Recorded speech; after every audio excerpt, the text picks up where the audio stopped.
é o oitavo período, né? Isso. Paulo, pode... Oi? Paulo, pode começar. Ok. Já está gravando. Tá ok. Boa noite a todos aí, graduandos de Engenharia Mecânica. É um prazer estar ministrando essa palestra para vocês, né? O Emerson fez o convite para mim, o professor Emerson, né? Eu aceitei com o maior prazer. Eu amo o que faço e eu já estou nessa área de coordenação de projetos de bens de capital há mais de 30 anos, né? A minha formação é engenharia mecânica, né? A graduação, e fiz uma especialização em engenharia de materiais, uma especialização em metalurgia com ênfase em siderurgia, e uma especialização em engenharia de estrutura, né? Então, para quem está querendo militar nessa área de bens de capital, de fabricação de equipamentos, né, é extremamente importante que ele esteja embasado com projeto, com materiais, né? Então, é por isso que eu resolvi fazer esses cursos voltados para essa área afim, ok, gente? Nós vamos iniciar já com a apresentação. Todos aí estão com o áudio me ouvindo bem?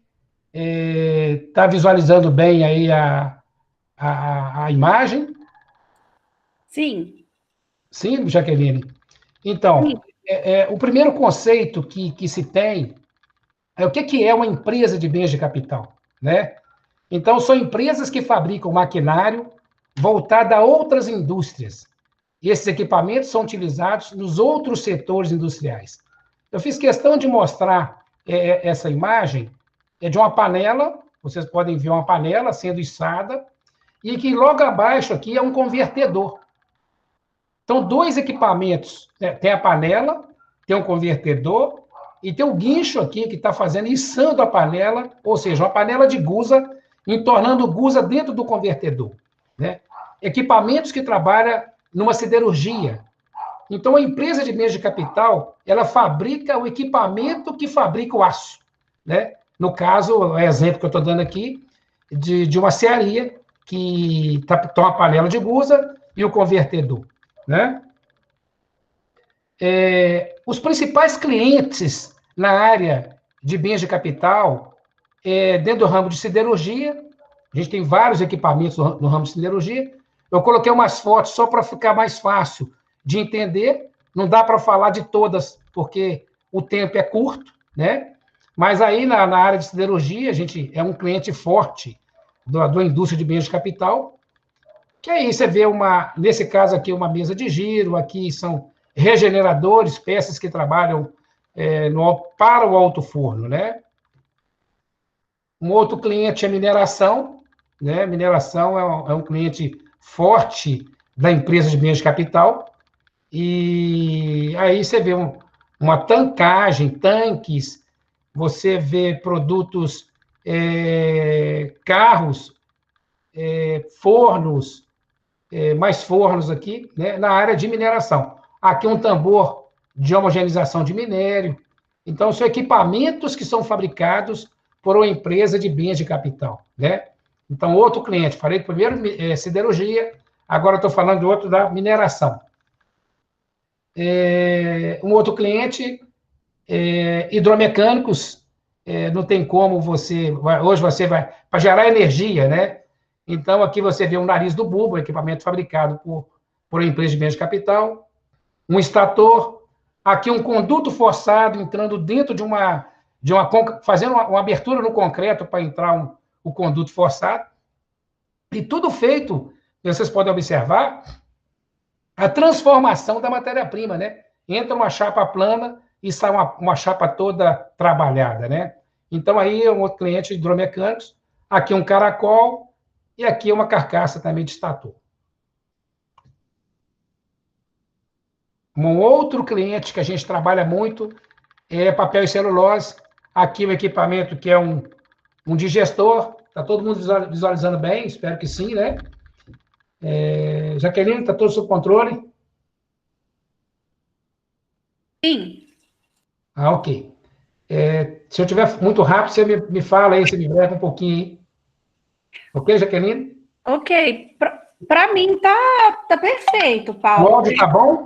Os outros colegas, os colegas professores, os alunos, eles falaram que tá ótimo. Pelo menos o Igor Felipe, boa noite, ele falou que tá ótimo. Matheus, o pessoal tá entendendo bem. Tá ótimo, tá. Então, um outro cliente dentro da área nossa é papel e celulose. Aí a gente colocou uma foto de um digestor, né? Um equipamento todo de aço inox, que a gente tem que fazer todo um trabalho muito bem feito, tanto na aquisição da matéria-prima até a entrega do produto, né? É um outro cliente da indústria de bens de capital, que é a indústria de papel e celulose. Aí um tambor também da indústria de papel e celulose, um tambor descascador de madeira, né? Vocês vão ver mais para frente um pouquinho, que eu vou dissertar para vocês, tentar descrever, né, nesse pouco tempo, né? A transformação do produto, né? Você pega uma chapa plana e gera esse produto, né? Que é um equipamento que vai trabalhar dentro de uma empresa, né? Então é muito bacana essa área de bens de capital. É um tambor descascador de tora, esse aí, foi fabricado para Mogi Guaçu, International Paper. Papel e celulose, também é um tambor, né? Mesma coisa da foto anterior, porém aqui estava na fábrica e na outra foto estava pintado. Um outro cliente é o óleo e gás. O óleo e gás é um outro cliente, um cliente também muito forte, né? São plataformas petrolíferas, né? E é uma área também que a gente tem que estar com foco nela, a área de óleo e gás. O óleo e gás continua aí, ó, do lado direito aí, vocês vão ver aqui uma estaca torpedo. Então, esse tubo aqui é um diâmetro não muito grande, no máximo 1.000 milímetros, né? E o equipamento todo cheio de cuidados, porque vai trabalhar lá no fundo do mar, né? Então, tem que ter todo um cuidado para você, na área de fabricação de um equipamento desse, né?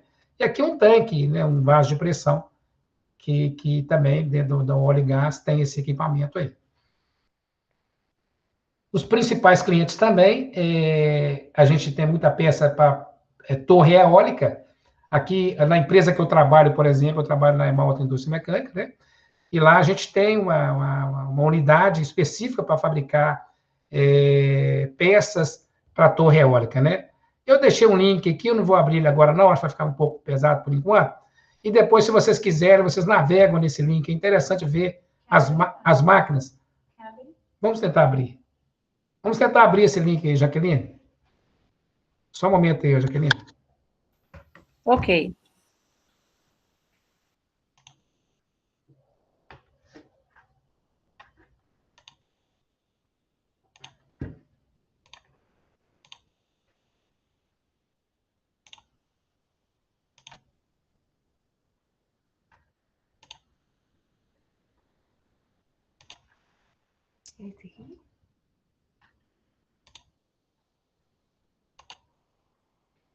Por favor.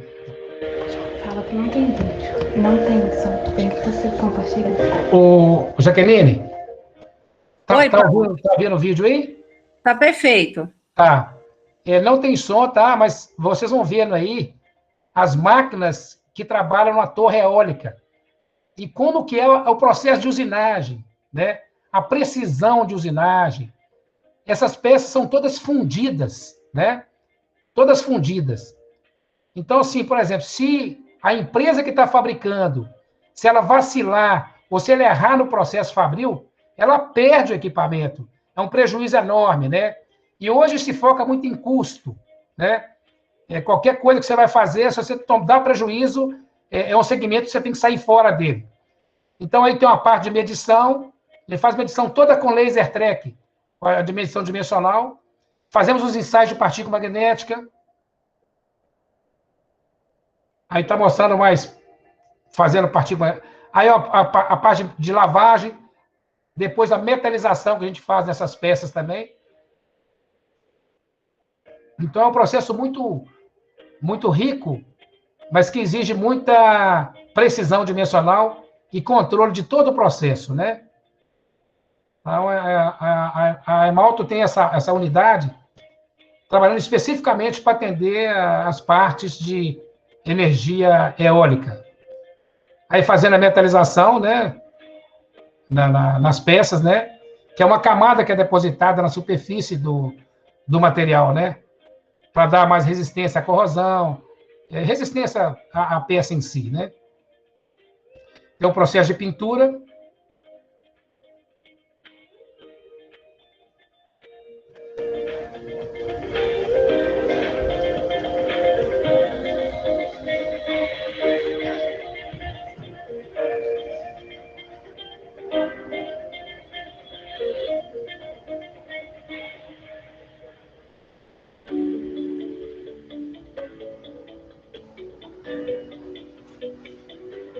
A usinagem desse hub é muito complexa, sabe? Você vê com uma peça em 3D, né? E exige uma geometria das máquinas, uma precisão das máquinas muito grande, né? Porque você não pode ter erro, né? Não admite erro nesse processo. Se você errar, você mata a peça, ou seja, você perde a peça, né? Porque a peça é muito grande, né? Então, o prejuízo é enorme, né? Então, ter controle do processo, ter conhecimento de todo o maquinário, saber como sua máquina está funcionando, quem vai operar, se está tudo sob controle, é de extrema importância para o sucesso do projeto.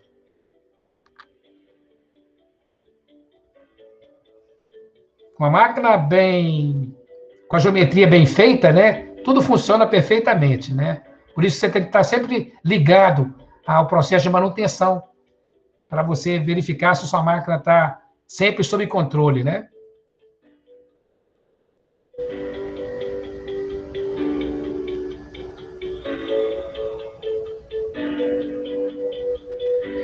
Hoje, nós, como engenheiro, temos que buscar isso, né? Automatização, né? Tentar trabalhar mais de forma automatizada possível, né? Ou seja, sempre buscando, focando na redução de tempo, né?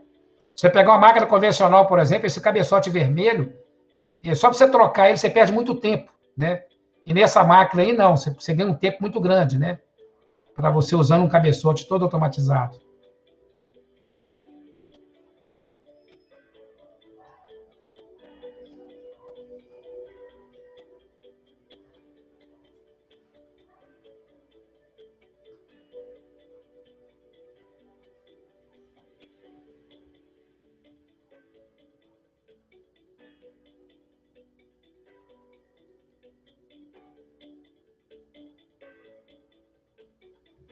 É bonito quando você vê a peça em cima da carreta, né?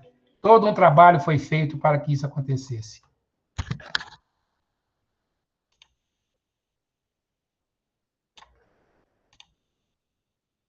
Só um momento, estou voltando aqui à apresentação.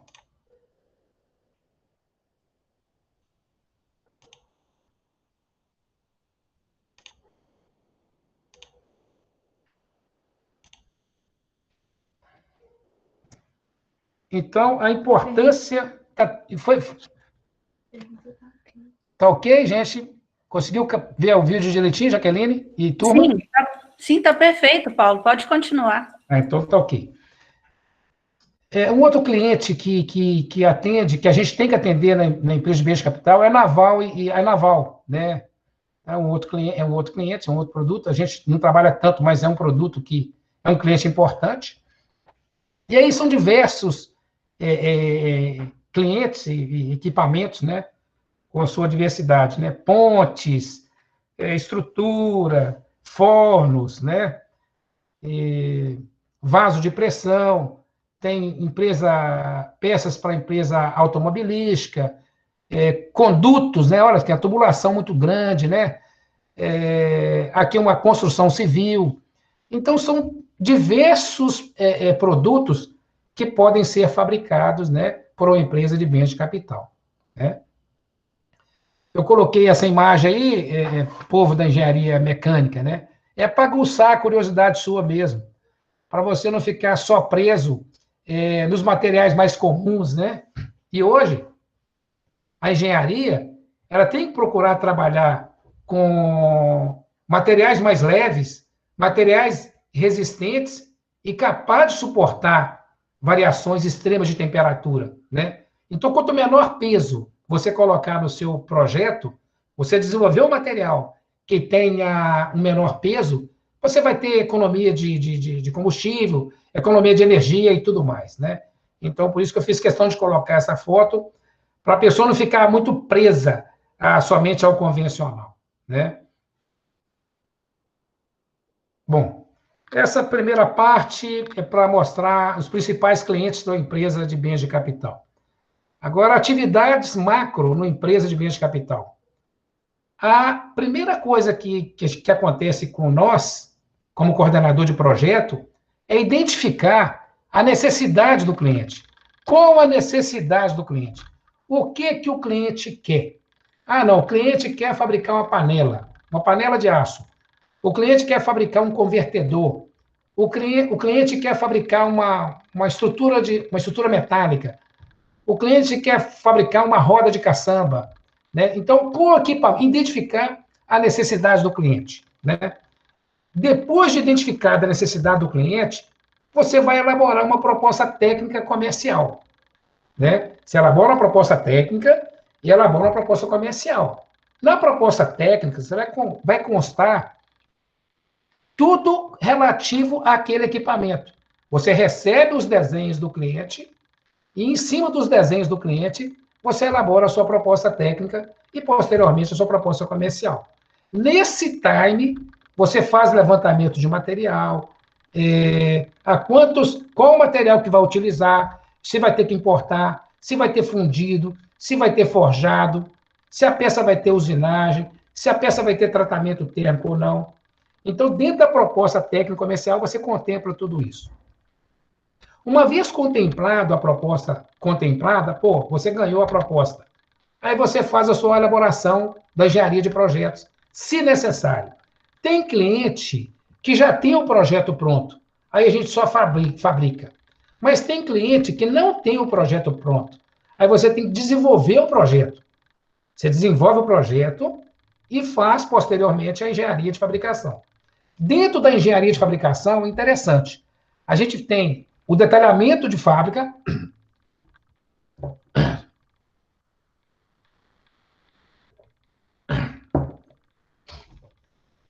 Dentro da engenharia de fabricação, a gente tem o detalhamento de fábrica e a engenharia, apoiando o detalhamento de fábrica. Detalha 100% o projeto.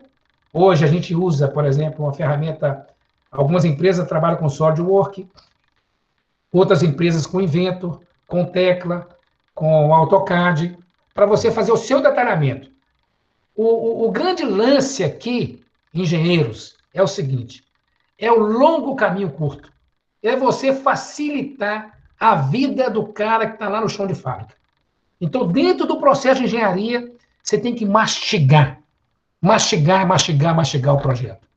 Dominar.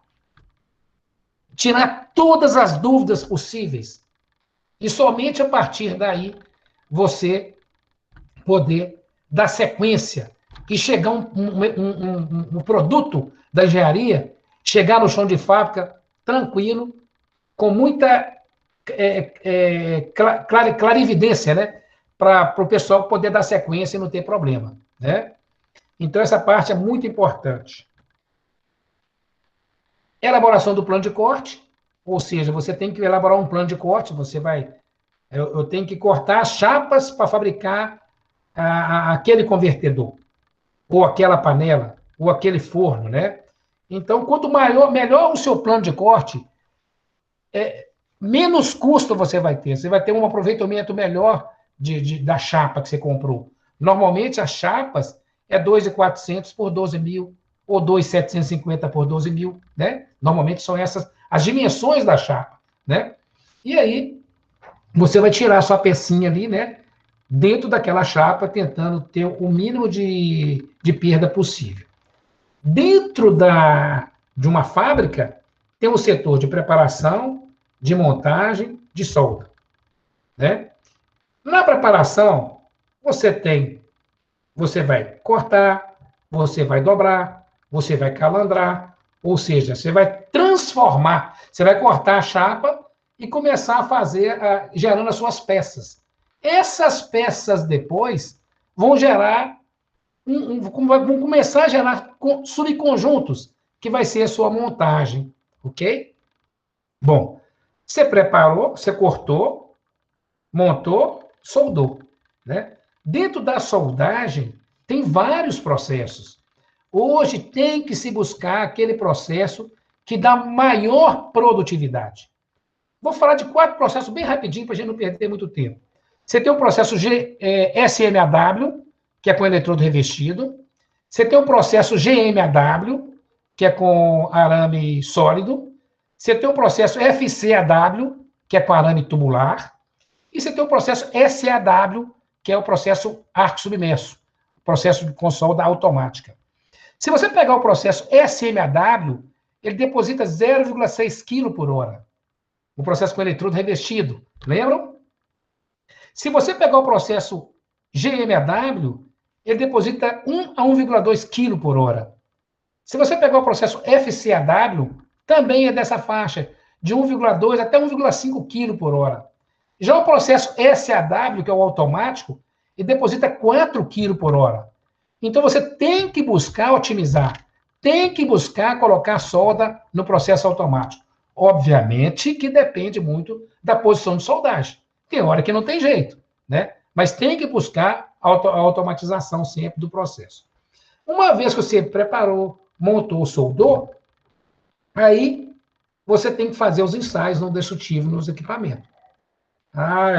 Eu tenho que fazer um ensaio visual, eu tenho que fazer um ensaio de líquido penetrante, eu tenho que fazer um ultrassom, eu tenho que fazer um raio-x, né? Que são ensaios que servem para verificar a sanidade do material. O EVS, você vai fazer um ensaio visual. O LP, você vai fazer um ensaio para você verificar se tem trinca superficial ou não. Tem o PM, que não está citado aqui, mas que também existe, que é a partícula magnética, que detecta trinca subsuperficial no material. Tem o ultrassom, que detecta trinca interna. E tem o raio-x, que também detecta trincas internas e te dá um registro fotográfico do defeito. Bom, e outra atividade é o tratamento térmico de alívio de tensões, se necessário. Às vezes é necessário aliviar a tensão da peça. Para você ter estabilidade dimensional, é uma das vantagens, né? E para você também aliviar as tensões residuais causadas pelo processo de fabricação, né? Às vezes a chapa, por exemplo, quando sai lá da usina para ser transformada, ela vem com tensões de laminação, ok, gente? Então é necessário, às vezes, tem projeto, aí você vai sempre analisar pelo código ASME ou pelo código AWS, né? Se vai ser tratado ou não aquele equipamento, né? Então, isso é analisado pelo setor de engenharia, com apoio sempre da coordenação do projeto.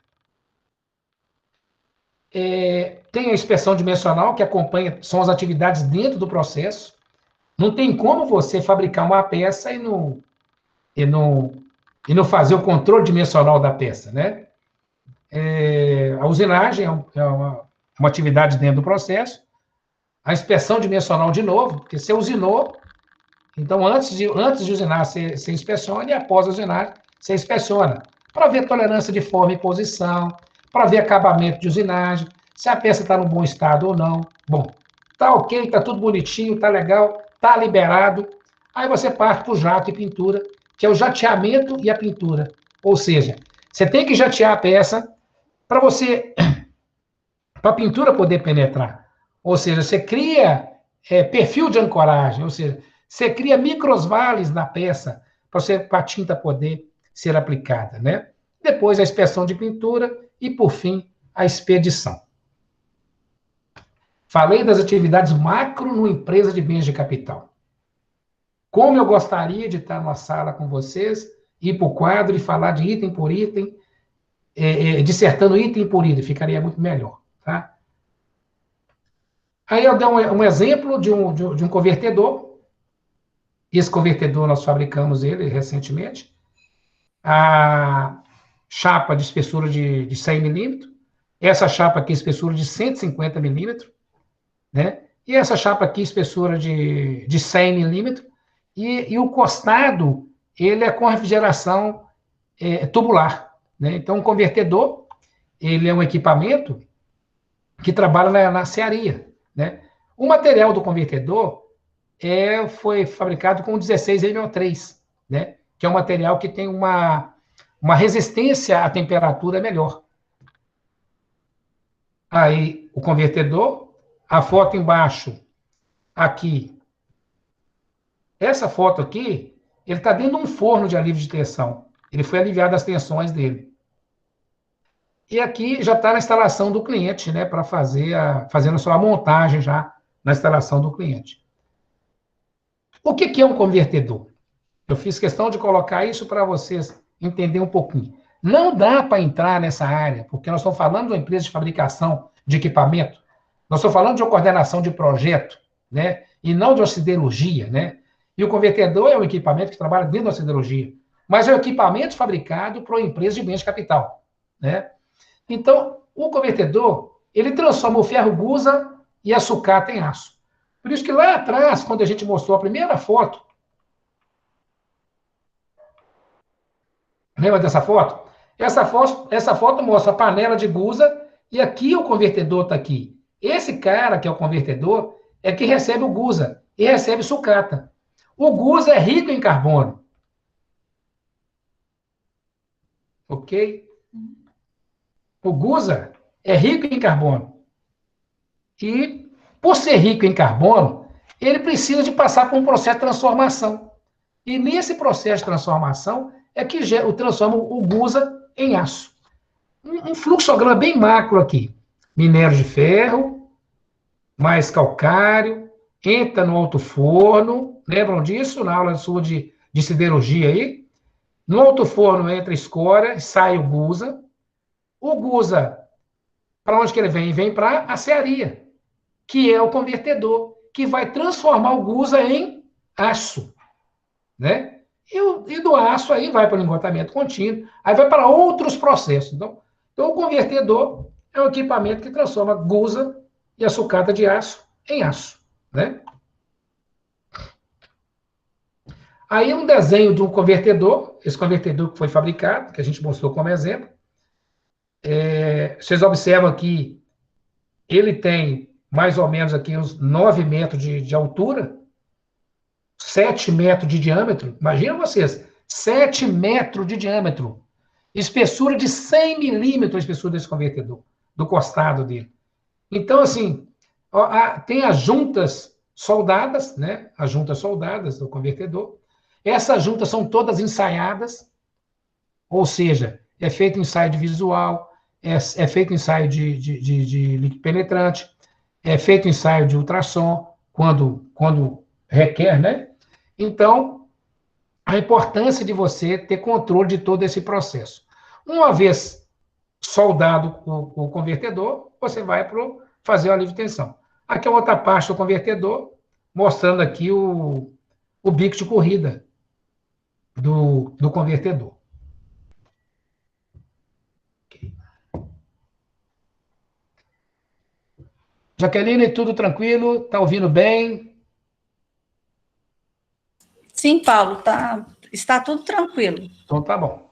Muito bem. Aí eu coloquei de onde parte o produto convertedor.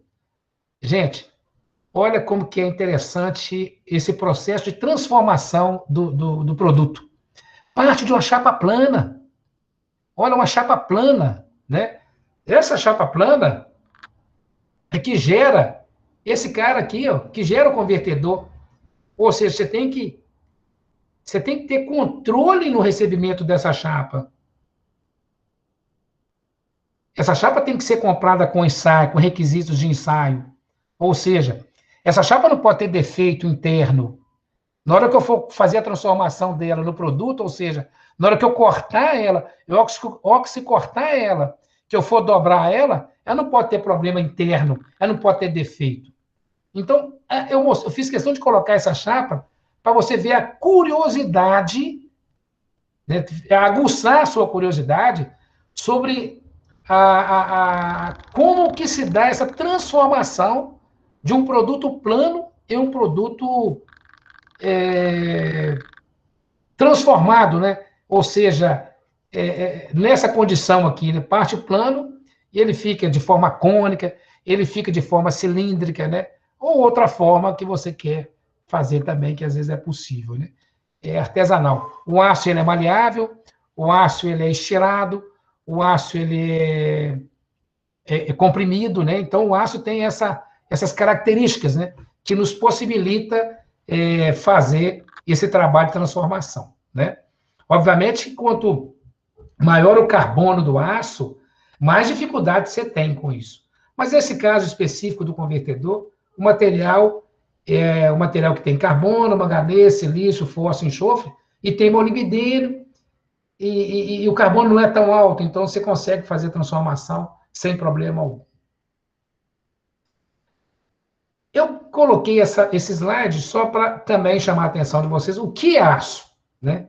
O que é aço? Né? Então, aço é uma liga de até 2,08% de carbono. Né? E existe infinitos e uma quantidade de aço muito grande. Né? Então, a importância de vocês conhecer o material. Coloquei esse slide para chamar a atenção nesse aqui. Ó. O material do convertedor é o 16 em motriz.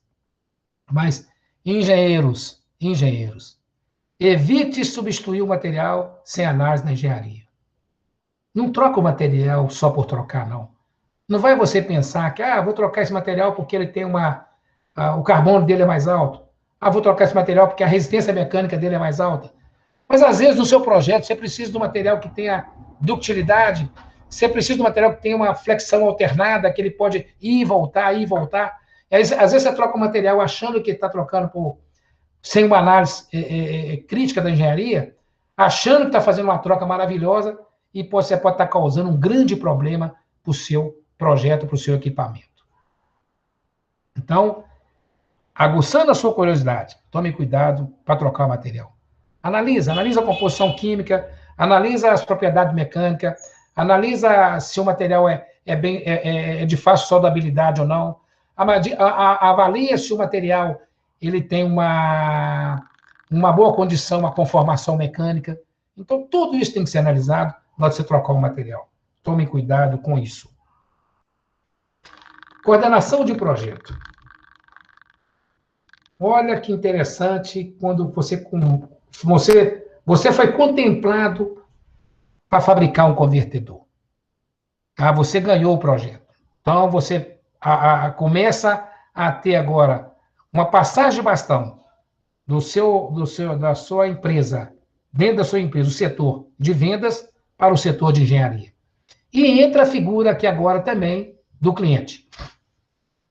Então, você tem a reunião de kick-off meeting, onde você reúne com o cliente, e o cliente ali passa também, ali naquele momento, colocar todas as suas necessidades e o que ele espera daquele projeto. Então, a reunião de kick-off meeting é uma reunião que junta cliente, toda a equipe dele lá, com toda a equipe de quem vai fabricar. Ali você faz toda uma reunião e faz todo um consenso de como você vai conduzir a fabricação daquele equipamento. Tem levantamento de campo, peritagem quando necessário. Às vezes é necessário você fazer o levantamento de campo. Às vezes é necessário você peritar a peça no campo, para saber como que está a condição da peça, para ver que ações que você vai tomar no seu método de processo. Uma vez que você levantou no campo, você faz a análise desse levantamento de campo. Né? Dentro desse campo peritagem entra um tanto de coisa. De repente, você vai fazer uma inspeção, um levantamento de campo, onde é necessário você fazer um ensaio de ultrassom, ou um ensaio de líquido penetrante, ou uma radiografia, para você verificar como que está o material, para você depois, posteriormente, fazer o seu trabalho de método. Uma validação do cronograma de fabricação, ou seja, na reunião, depois que você faz todo o seu levantamento, o coordenador de projeto também, ele tem que validar o cronograma de fabricação, ou seja, é relatado todas as atividades que são necessárias para você fabricar aquele equipamento, ou seja, para fabricar esse convertedor. Desde a aquisição da matéria-prima até a entrega do produto às instalações do cliente. Instrução e orientação para o detalhamento do projeto. Durante o detalhamento do projeto, você faz todas as instruções para o detalhista. Como que você quer que detalhe a peça? Em função da chapa que você comprou e em função de todo o processo de fabricação que você tem que estar afiado. Projetar dispositivo de montagem, olhar ajustamento com memória de cálculo. É necessário projetar dispositivo. Às vezes você fabrica um convertedor. Uma peça dessa aqui, que tem peso, é muito pesada, pesa mais de 80 toneladas. Então você precisa carregar, levantar essa peça. Como que você vai içar essa peça, movimentar com essa peça? Então você tem que projetar olhares, dispositivos. Então, conhecer o projeto e ter conhecimento apurado de cálculo é importante também. Tá? Verificação do projeto de detalhamento, elaboração do método de processo, ou seja, você faz toda a instrução, toda a sequência lógica, como que você quer que esse projeto seja fabricado. O que vai montar primeiro, o que vai montar depois, como eu vou soldar, todo o processo fabril, né? Vai ter a livre de tensão, não vai? Então você faz a sua instrução de fabricação. E nesse momento também você pode fazer a sua instrução de pintura, né? E em paralelo você faz a elaboração do plano de inspeção, ou seja, quais são as inspeções que eu quero que esse projeto meu, que eu quero que seja feito nesse meu projeto.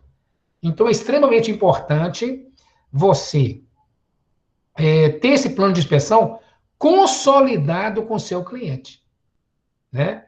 Porque, por exemplo, se você tem uma chapa que vai ser, a solda dela vai ser 100% tracionada, você tem por obrigação de comprar matéria-prima ultracionada.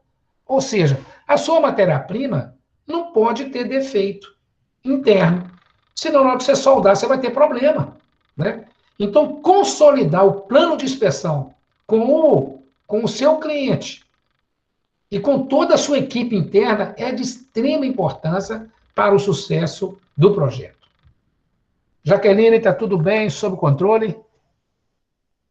Tá sim, Paulo. Tá ótima a explicação. Ok. Solicitação de elaboração de procedimentos de soldagem. Quando você vai fabricar o equipamento, você tem que ter procedimentos de soldagem. Você não vai soldar a esmo, ou seja, eu vou soldar conforme norma ASME, eu vou soldar conforme norma AWS, né? Então, é feito todo um procedimento de soldagem para você usar na fabricação do seu equipamento. É feito o procedimento de soldagem, e esse procedimento de soldagem ele é validado também, ok? Bom, quando faz tudo isso, aí você faz uma reunião com quem vai executar no chão de fábrica. Ou seja, você faz uma reunião com o time lá da produção, com quem vai preparar, com quem vai montar, com quem vai soldar, com quem vai jatear, com quem vai pintar, com quem vai expedir, que vai carregar. Então, tudo isso é importante nivelar com todos, ter o time todo nivelado. É extremamente importante ter a equipe toda nivelada, toda consensada, o projeto está bem alinhado, está bem definido, e aí a chance de dar certo é muito grande. É muito grande, ok? Acompanhamento de todo o processo, desde a compra da matéria-prima à entrega do produto ao cliente. E como isso é importante, né?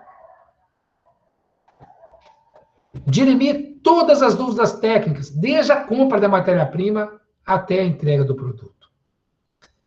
É necessário, às vezes, visitas técnicas às instalações do cliente, para você ver, está tudo sob controle, a peça vai chegar por onde que ela vai entrar aqui, ou ela não passa por aqui, não. Então, nessas visitas, é feito até um rotograma dentro da instalação do cliente, para ver se você não vai ter problema também, até com logística lá dentro da instalação do cliente. Além de outras questões mais técnicas do que isso, né? Acompanhamento do cliente, quando vem visitar a sua fábrica. né? Isso é constante. E a elaboração do plano de carga para transporte. Às vezes é necessário você olha a peça em qual dimensão? Qual dimensão que tem a peça, né? A peça tem a dimensão muito grande, você pode ter dificuldade para você fazer o seu transporte, né? O que é necessário para desenvolver bem as atividades de um coordenador de projeto? É extremamente importante ser humano, ser respeitoso, saber ouvir. Ah, isso é muito importante. Esses valores humanos, gente, nós não podemos desprezar ele, não. Tem que tomar cuidado com ele. Ter formação em curso superior. Conhecimento técnico apurado. Ter domínio de processo de fabricação e conhecimento de materiais. É muito importante ter conhecimento de materiais. Saber relacionar com o outro. Ser resiliente. Dentro da mecânica, você sabe, tem um conceito aí que diz o seguinte: você tem dentro daquele gráfico de tensão e deformação, se todos aí lembram, né? Você tem o campo elástico e tem o campo plástico, né? Dentro do campo elástico, você tem uma propriedade chamada resiliência. E dentro do campo plástico, você tem uma propriedade chamada tenacidade. Então, moçada, sejam resilientes. Ou seja, suportem pressão na região elástica. Porque quem não sabe trabalhar sob pressão hoje, está fora do mercado. Pensem nisso. Ser humilde e saber que dependemos um do outro para o sucesso do projeto. Isso é extremamente importante. Coloquei uma panela aí, um anexo, uma panela de aço, material. A STM é 515 graus 60. Panela de aço, sendo feito um furo no fundo dela, numa máquina que é chamada que é uma manejadora de chão. A amarração da peça na carreta parece uma coisa boba, né? Mas não é. Se você amarrar a peça mal amarrada na carreta e ela cair, é prejuízo para a sua empresa. É prejuízo. Então, o coordenador do projeto ele tem que estar de olho em todo o processo, desde a entrada, volto a repetir, a entrada do material até a saída do material, né? Aí um equipamento fabricado pela EMALC, Indústria Mecânica, onde usou materiais similares, 15MO3 e Inconel. Essa região aqui é o material com Inconel, que tem uma resistência à corrosão melhor, né? E uma resistência à trinca também é melhor, esse material. Aqui o material é 15MO3. Esse é um equipamento chamado capuz, que trabalha em cima do convertedor. Um outro equipamento, né? Quer dizer, na realidade, o mesmo equipamento. E aí mostrando a importância do planejamento de transporte. Se você não pensar no transporte, como que você passa com essa peça aí? Como que você passa? Então, foi necessário fazer esse planejamento antecipado para que essa peça pudesse passar. Aí, sucesso total, porque foi planejado com antecedência. Aí, um outro projeto de um tambor de homogeneização de minério, né? Olha a carreta, né? Olha toda a logística que você tem que pensar. Então, você não pode pensar só na fabricação. Você tem que estar de olho no transporte. Não pode descuidar do transporte. Aí, o equipamento também todo tubular. Esse tubo é de diâmetro de 38 milímetros de diâmetro. A espessura do tubo é 4,5 a 5 milímetros de espessura. Então, um equipamento muito artesanal. Depende muito da mão do homem, né? E de uma boa coordenação. Não tem como, se você não coordenar bem, não terá sucesso. Aí o convertedor, no forno de alívio de tensão, após tratamento térmico, né? Foi feito alívio de tensão nesse convertedor. Aí um silo de mineração, também fabricado, né, para mineração. Aí o nariz do bulbo, uma peça de hidromecânico, fabricado para uma empresa de hidromecânicos, né? Você vê que é uma peça toda conformada, né? São gomos, né? Que vai formando essa esfera aí. Aí, o tambor descascador de madeira sendo montado nas instalações do cliente. E E aí, eu coloquei esse por último, um dos por últimos, é um rolo faca, que foi fabricado para 100 libras, né? Uma recuperação por aquecimento do cubo, a uma temperatura de 280 graus Celsius, e um resfriamento do eixo com nitrogênio líquido. Então, um eixo grande aqui, ele quebrou a ponta, quebrou a ponta aqui. Então, foi feito todo um trabalho de recuperação. Então, não só fabrica, né?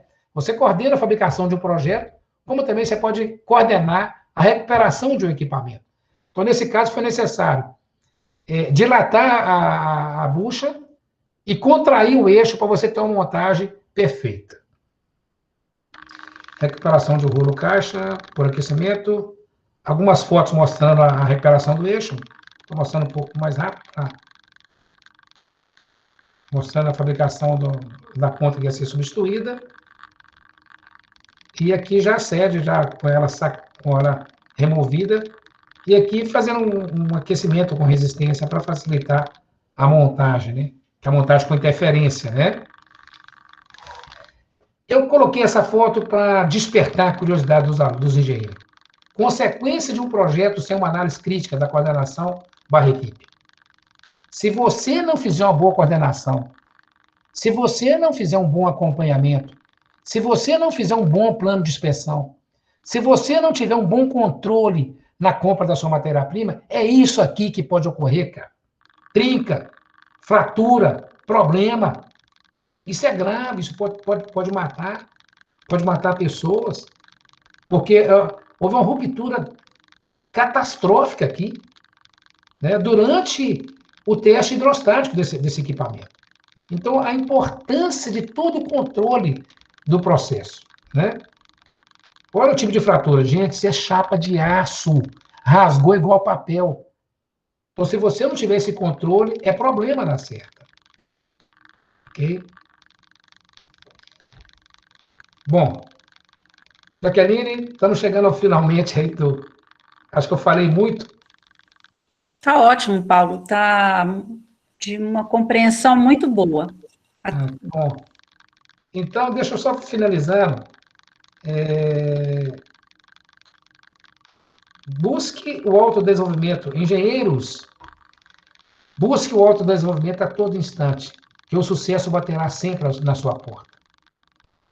O único lugar que o sucesso vem antes do trabalho é no dicionário. Pense nisso. Um gênio é 10% de inspiração e 90% de transpiração. Eu amo a inspiração. Eu amo a transpiração. Eu amo a transpiração. Então, essa busca tem que ser constante, tem que ser de forma perseverante. E aqui, eu fiz questão de colocar esse slide por último, para lembrar do meu amigo e professor Emerson, porque ele me deu um livro, e nesse livro que ele me deu, tinha esses 4 dizeres lá. Seja impecável nas suas palavras. Não deixa que da sua boca saia palavras que faz mal ao seu próximo, não. Não leve nada pelo lado pessoal. Não tire conclusões precipitadas. E dê sempre o melhor de si. Sempre, sempre, sempre. Pense, idealize, tente, faça de novo, continue fazendo, que aí você não tenha dúvida, o sucesso chegará até você. E lembre-se que disse Mahatma Gandhi, as dificuldades devem encorajar, jamais desestimular. Pensem nisso, engenheiros mecânicos. Pensem nisso. Deixo aberto aí, Jaqueline, se alguém quiser fazer alguma pergunta. Paulo, estou muito agradecida, né, pela sua explicação. Eu não sou formada na área da engenharia, mas eu fiquei bastante interessada pelas orientações que você gentilmente nos repassou. Eu quero repassar para os meus colegas, né, os professores, aos nossos alunos, que são alunos, assim, muito dedicados, são alunos participantes. Eu já tive a oportunidade de ser professora, né, de alguns dos que estão aqui. Então, pessoal, vocês estão né, com a palavra. Eu gostaria que vocês abrissem o áudio e abrissem a sua câmera para que você pudesse direcionar a sua pergunta para o Paulo. Paulo, se você quiser fechar a transmissão para ficar melhor, pode também, fica a seu critério. A Joyce, o Alexandre, o Vitor, Renan, o Tiago, o Adriano, Fabrício, John Ster, a Iesa, vamos, o Tiago, vocês têm alguma dúvida, alguma curiosidade? Eu gostaria de agradecer, a palestra foi bem clara, ele explicou muito bem, era uma área que eu não conhecia, não tinha conhecimento, e foi ótimo. Que bom. Eu queria também falar que eu gostei muito da palestra, porque principalmente na parte de projetos, eu, como aluna, estou no 7º período, ainda não vi muita coisa, e eu achei interessante pegar já um pouco disso e ver como é. Ok. Essa parte... Boa noite, Paulo. Boa noite.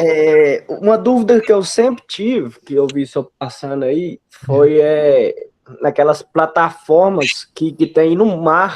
Como são feitas por baixo delas? Usam o quê? Qual que é o projeto para ter as plataformas por cima do mar? Já está me ouvindo? Tá te ouvindo. João Paulo. João Paulo, essa plataforma... João Paulo, eu coloquei esse slide da plataforma, mas, na realidade, nós não temos a expertise de fabricação dela, não, sabe? É muito complexo a fabricação de plataforma, sabe? Então, são variáveis que acontecem no fundo do mar, né? Que hoje a gente não tem essa expertise para fabricar plataforma. Mas a gente deixou claro que a empresa de bens de capital é que fabrica esse tipo de equipamento, tá? Certinho, Paulo, beleza. Tem mais alguma pergunta? Fabrício, Jean, o Emerson, Daniel. Vocês gostariam? José Lucas, alguém? O Alexandre, o Benedito, Daniel Rodrigues, o Davi, o David, o Douglas, o Gabriel, o Gerson, o Guilherme, o Igor, João Paulo fez a pergunta, né, João Paulo? João Pedro, João Vitor, a Joyce, o Johnny Ster, o Matheus, o Michael, o Paulo Henrique, o Paulo Ricardo, o Samuel, o Valtécio e o Tiago. Vocês gostariam de fazer alguma pergunta?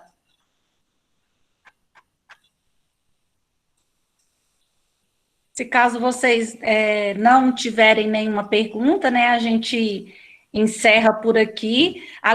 O link da lista de presença está aqui no chat. Não esqueçam de preencher para que vocês possam constar, né, a presença e também serem certificados pela participação da palestra do Paulo Sérgio Longuinho.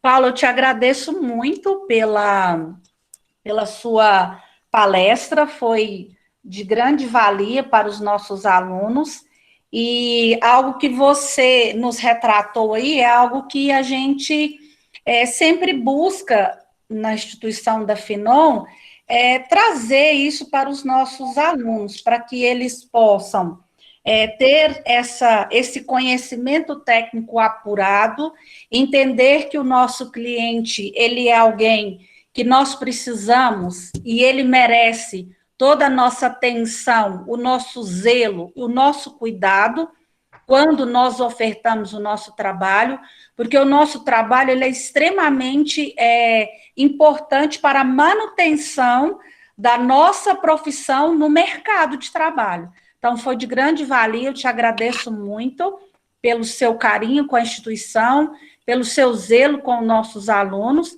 e agradeço a todos, aos meus colegas da FINOM, que participaram conosco, né, dessa palestra hoje, e aos nossos alunos do curso de Engenharia Mecânica, que vocês possam levar para a sua vida profissional as palavras que o Paulo deixou para vocês. Você gostaria de falar mais alguma coisa, Paulo? Então, Jaqueline, eu agradeço também imensamente a oportunidade que me foi concedida, né? O Emerson veio através do o Emerson Gonçalves Coelho, né? Eu agradeço muito por ter me possibilitado essa oportunidade. Eu estou à disposição se precisar de mais alguma outra palestra. E eu queria só deixar claro as dúvidas, né? Que os alunos tiverem, que às vezes não queiram fazer agora as perguntas, né? No meu e-mail, né? Que eu estaria respondendo para eles. Ok. Vou digitar meu e-mail aí embaixo. Uhum. Pode sim. Até o Gabriel Dantas, ele escreveu aqui no chat, Paulo, se você poderia disponibilizar a sua palestra, se caso o senhor achar que né, que o senhor possa, aí eles passam um e-mail para o senhor né, devolve com o material ou outras informações. Sem problema, Jaqueline, sem problema. Ok. Tá? Professor Emerson, o senhor gostaria de falar alguma coisa? Boa noite, Longuinho. Boa noite, Jaqueline. Boa noite, alunos e colegas. É um prazer ouvir o Longuinho. O tempo que eu tive com ele, que nós trabalhamos lado a lado, eu aprendi muito com ele. E a oportunidade que ele está nos dando, né, de passar um pouquinho desses ensinamentos, de dar essas iscas, né, para os nossos alunos, foi fantástica. Muito obrigado, Longuinho, e parabéns aí pela palestra. E sobre a mensagem final, eu fiquei envaidecido. Eu que agradeço, estou até emocionado aqui, mas vou parar de falar. Muito obrigado, Emerson, muito obrigado, Jaqueline, muito obrigado a todos por ter me ouvido, né, e me dado essa oportunidade de participar com vocês aí.